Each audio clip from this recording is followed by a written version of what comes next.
Critique. Dernier épisode de The Last of Us de la saison 2. Bien entendu, avant de voir ce petit TikTok, regardez l'épisode ou même jouez au jeu parce que sinon je vais spoiler. Alors, il y a juste un point négatif parce que je viens de sortir de cet épisode et je dois vous avouer qu'il y a un point négatif que dans presque la majorité des séries que je regarde, qui se déroulent tout simplement, ça me fait chier qu'un personnage entre guillemets secondaire ou même principal, voilà, principal, se fasse tuer d'une manière bêtement.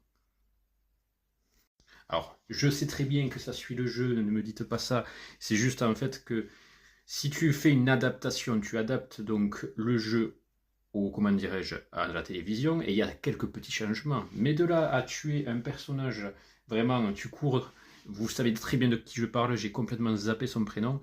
Il court dans le théâtre, il ouvre la porte, il se fait déglinguer comme ça. On dirait genre un figurant, quoi, un mec random qui se fait tuer. Waouh, les gars, je sais pas si dans le jeu ça se déroule comme ça. J'espère que non, vu que je pense que les trucs, les meilleures, on va dire, adaptations, ça passe déjà, enfin, comme dans les romans, c'est d'abord les romans qui sont plus cool que les films, exemple Harry Potter. Là, j'espère que le jeu est plus cool que la série, en guise de cette, on va dire, de cette scène, quoi. Parce que, waouh, dégoûté sur ça, vraiment, tu t'y attendais même pas. Moi, je m'y attendais parce que je me suis fait spoiler par le compte HBO ou le compte, je ne dis n'importe quoi, de thread de Twitter qui disait ouais, préparez-vous, il va mourir, etc. Ça, je m'y attendais, mais d'une mort comme ça, wow. J'imagine bien la gueule de l'acteur quand il a lu le script ou qu'il a, il a joué au jeu. Ah, je vais mourir comme ça? Ah, d'accord, ok. Bon, mis à part ça, j'avais complètement raison depuis le moment où Joel se fait tuer par Abby, en fait. Je me suis dit que Ellie, elle va essayer, donc, ce qui est logique, de se venger d'elle, et qu'elle va tuer la plupart donc, de ses compatriotes. Voilà.